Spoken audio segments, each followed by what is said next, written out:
This week we watched The Last Showgirl, directed by Coppola. Anybody in the Coppola family touches outside of Megalopolis is usually amazing. Um, and this is Gia Coppola, of course, is Francis Ford Coppola's granddaughter. Um, thought she did an amazing job with this picture. I love the cinematography on it. Autumn Akrapa, probably I'm pronouncing the last name correctly. Like the use of like 16 millimeter film, the grainy texture really um almost transplanted you in a way, it aided in the fact that this movie is basically about a bygone age of Hollywood, where Pamela Anderson's character of Shelley, wrestling with the fact that not old Hollywood, old Vegas, the idea of Vegas showgirls, that glitz and glamour, the idealized image of Hollywood from the 70s and 80s to a degree kind of doesn't exist anymore. And she's also dealing with that as a losing her career and also transitioning after a career like almost like what we did with Substance, whereas an older woman who's used to having her youth, her beauty be a part of her selling feature is now faced in a world that doesn't really value her because she doesn't have those things anymore.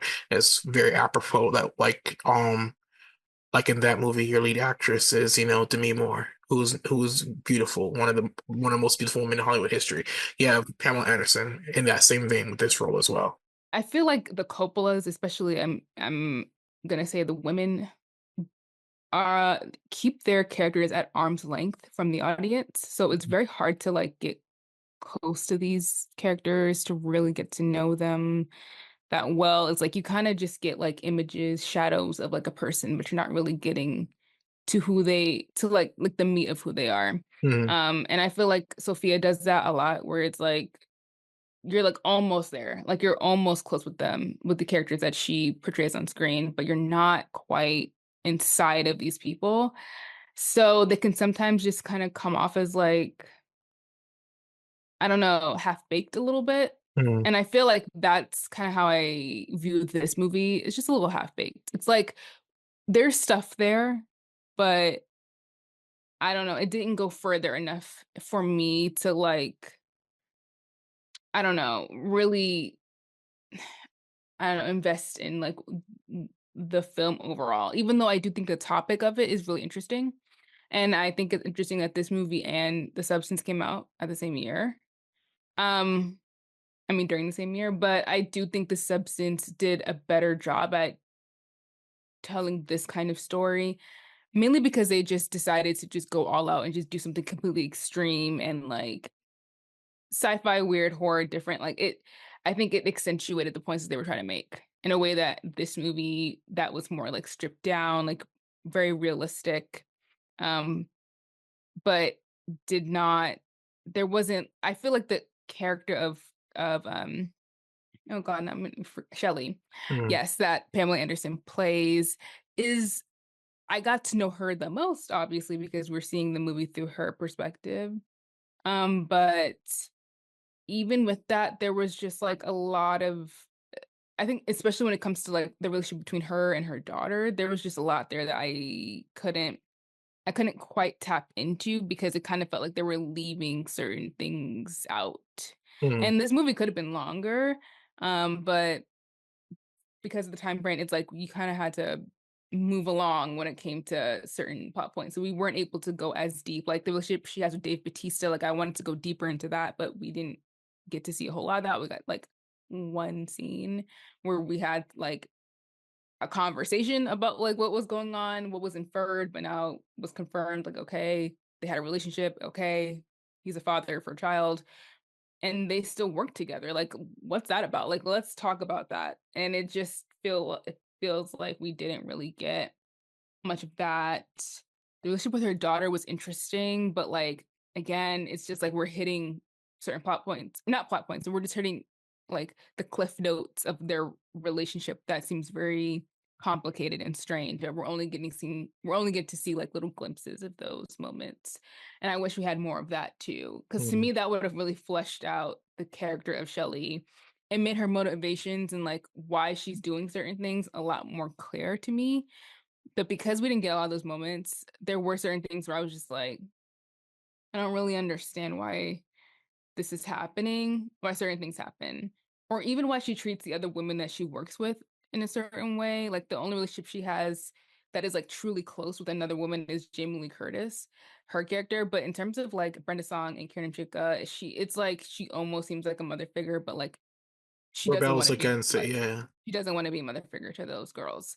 Um, and in an environment where it's like I think that that would be cool if you were just like mentoring these girls who are like young and like they seem like they don't have a lot of options or come from like difficult situations. Like it would have been cool for you as an established dancer to help them out more, but it doesn't really seem like that's the case. So it's a very, I just wish I understood her more because I would have been able to say, okay, well, yeah, she does this or she says these things, but this is the reason why. Mm, So I felt like there were just pieces of the story that were missing. And no doubt. I do think those gaps in the movie that we're seeing is also partly due to Kate Gersten, the writer of the movie. It's adapted from a screenplay that it's her. It's an adapted screenplay of a play she wrote that went unproduced. So probably that's also the reason why it was unproduced. There are so many gaps, and you were given a depth with the certain characters. It's clear that based on Pamela Anderson's character, she said she um vibe with it based on the experiences of women getting older in Hollywood and the limelight and stuff. It's clear that I would have liked to have seen a little bit more backstory because it's clear she didn't have a proper upbringing herself, and Mhm. that's obviously what leads to. She said she tries her best when she's there, talking with was it Hannah, who was Billy Lord, where she said she did the best she could till she said has her go live with family. It's clear that she also had that similar experience. And she did not want that to happen to her.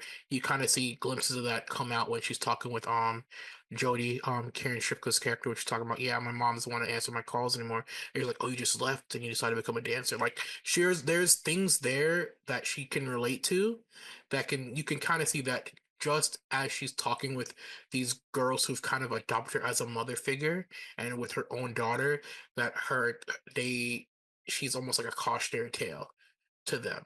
And she kind of doesn't want to admit these are the mistakes I made without dampening their vibrance. I think the only one, as far as those young girls who did view her as a mother who was kind of still more realistic in the world she was Brenda Song's character. She's like, look, we're Vegas, we're dancers. It's a job. Like you gotta take out this idealized view of Vegas that doesn't exist anymore.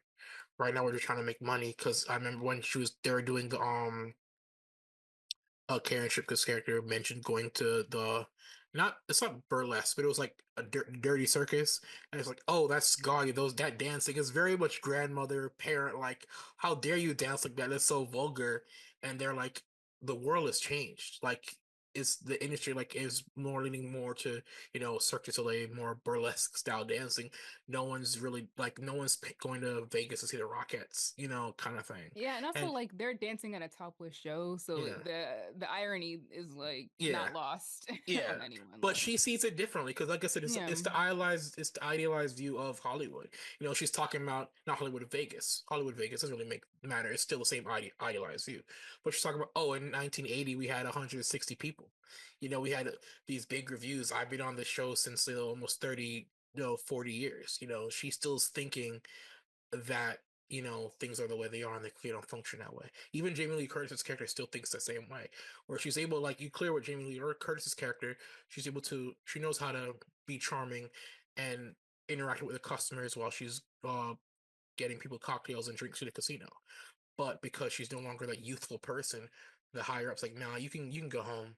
We want the young girls on floor. So it's also another thing, like the skills people have gained with their experience as with life, have interacted with people, are largely ignored because they're not young and youthful as well. and I think it is interesting with The Substance and this movie where you have actresses who were like the it girlies back in their day, and then they aged, and it doesn't seem like the roles were like coming to them really. Hmm. And then they had these opportunities later in life to kind of talk about these issues, things that probably happened to them and in their own career. Yeah. And I remember when Pamela Anderson decided that she wasn't going to wear makeup anymore. I was like, that's dope. Yeah, And I feel like even in a movie that is about like exotic dancing, the only time she wears makeup is for the show. The entire movie, she doesn't have makeup on for the most part, I think. yeah, So like she was like, and I think that that was cool that they kept that theme going of like, no, like this is who she is. And what's crazy is I have never seen her act in a movie before. Like I knew she was in Baywatch, but like other than that, I have not yeah. seen her act before. Like this is the first time I've seen her act. And I thought she did a great job. She was honestly the best part of the movie for me. Like she was giving her performance. So, Yeah, Pamela Anderson, I think as an actor or actress, due from her experience of originally being a Playboy playmate and then transitioning to like Home Improvement and then Baywatch, sex symbol status. And from there on, most of her career is mostly in a comedy-like role because, most casting directors, most Hollywood people don't really take honestly women seriously, and then add in the fact that she was a sex symbol. You're not, they don't view her as an actress, so a lot of her roles end up being a mm, comedy role. Like she was in Scary Movie 3, Borat. She showed up in the Baywatch movie. But it's like I think in the last couple years, like the 2000s, she's had a career resurgence. She played Roxy Hart in Chicago on Broadway, that kind of thing. She's had a next documentary called Pamela, a Love Story, which, was which coincided with her autobiography, Love Pamela, which was what made Gia want to cast her for this, and then which gave her, Last Showgirl, which gave her, her Golden Globe um award nomination and Screen Actors Guild for Best Actress. So it's just kind of had like a career resurgence later age, which you see with a lot of actresses, especially on the state side. Usually, like most British actresses, like you have your dames, Maggie Smith, Judi Dench, are still acting from the beginning of the career all the way to the end. With because I think there's also a more reverence for the theatrical background of a lot of actors in Europe and England, whereas here, like you have a small shelf, like Julie Gardner is still viewed as a symbol of youth, and she died at like 42, that kind of thing. We see Audrey Hepburn always pop up in commercials, and it's always the young version of Audrey Hepburn, that kind of thing. So I also think it's a schism on how uh both sides of the Atlantic view women in the industry as well. I also felt really bad when Karen Chicklin went to her door and was like, "Hey, I need help," and she was just like, "Sorry, I'm busy." Yeah, Like, damn, girl, like you couldn't just take like 20 minutes to talk to this chick. Like, that's crazy. Like, I did not like that. But obviously, she was dealing with personal issues. Fine, but I'm just like, yeah. this girl is crying. Like, you don't want to. Like, I think that last scene particularly is more of her idealizing of what her life could have been.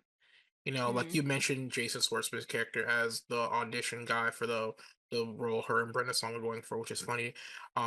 Even Brenda Song's character, even dealing with age and youth in their industry, which is like, oh, they kept asking if they wanted 18-year-old right. dancers and like. But anyway, but between Jason Schwartzman's character and Dave Bautista's character, you mentioned like males running or picking and choosing the women for these roles, and it seems like where Jason Schwartzman's character is more on the toxic side of masculinity. I need you hot. I need you sexy, young. Dave Bautista's is the opposite, which is ironic, knowing the two views people have of both those people. Jason Schwartzman is kind of viewed as a person who's kind of meek, kind of small, kind of in opposing. But Dave Bautista himself is supposed to be this big, towering man, and it's kind of a different version of masculinity. It kind of subverts each of them in a way where Mm. Dave Bautista's, yes, I'm the man here and I'm also controlling, but I'm hands off. I'm soft handed. I'm like, you guys can do your thing. I'm sympathetic. Oh, they shouldn't have. Why'd they cut your check for fabric if we're gonna close in 2 weeks? Those kind of things. Which I did love that depiction of. But I like back to my initial statement. I think the ending is her idealized views of what the her world could have been, because we see Dave Bautista admits like, yo, I never even met Hannah, our daughter. I knew of her, never saw her ever. It's my first time. And now dealing with the transition of womanhood, being almost 60 years old, her career's at end. She has what could have been a husband and a daughter watching her, celebrate her career in a way. Being in middle age and Mhm. still not like knowing what you're doing, like Yeah. still figuring things out, still coming of age. I think that's stories of coming of age when you're older is actually really interesting, and you don't Mm, really get many of those films. yeah. So this would have been a great example of like how these women are just like going through crisis. They're like now they had something steady, but now it's done. So now they have to find things again. They have to find new jobs. They have to invent themselves, maybe like understand their identity in this time of their life. Like that's fascinating. So like I want stories like that, and I feel like we could have got that with this, but Mm. it didn't click into place. Not all the parts fit yet to like give us a full presentation It of is not just that, you know. Also, I'm also looking at it, like you said, these women are older, but I'm also looking at it as at the income side of it. Like Pamela Anderson's character is on this for almost 30 something years. You know, she hmm was able to buy a house and afford a standard of living that now she's like, dang, I can't even afford like lemons and milk hmm kind of thing. You know, you're dealing with that side of the career path you enjoyed, you loved. You know, what are my options now for my next stage of life? And like you said, like everybody loves coming of age stories. I think we get too many of them when people are young. But I Yeah. do think like those middle age, you know, those late life career changes, like, and the thing is with the late life career changes, we always see from the man side as a comedy. Like even hmm Wild Hogs is a comedy with like Tim Allen and Martin Lawrence. And they're getting motorcycles at like 60 years old and going cross country. It's a comedy. Like we never get like these two movies. Like I mentioned, we're gonna mention Substance because Substance and Last Showgirl deal with the same subject matter in a way. Like we rarely ever get movies featuring women near the end stages of life transitioning to different things, and we really don't get them when everybody's in the middle throes, like your 30s or 40s, like, oh, what's my next step in life? In that age group is just like, oh, I have kids now, what do I do? You know, kind of thing. hmm Those gaps for women late in life and middle age people are 30s to 40s are always never featured in Hollywood as far as coming of age tales. Yeah, and they should be. Yeah. So Yep. Yeah, because people are always changing. Like I believe we've changed yeah. every 5 years. It's not like a Yeah, here's and you don't yeah, like turn 30 and have everything figured out. So yeah. I think that these stories are actually more valuable because it's like when you're younger, you're like, okay, well, I don't have to have everything figured out by the time I'm whatever. You know what I'm saying? Like you can continually be finding yourself. And I think that that's a really cool message. I just wish it was just explored more in this film. Did you like that clip?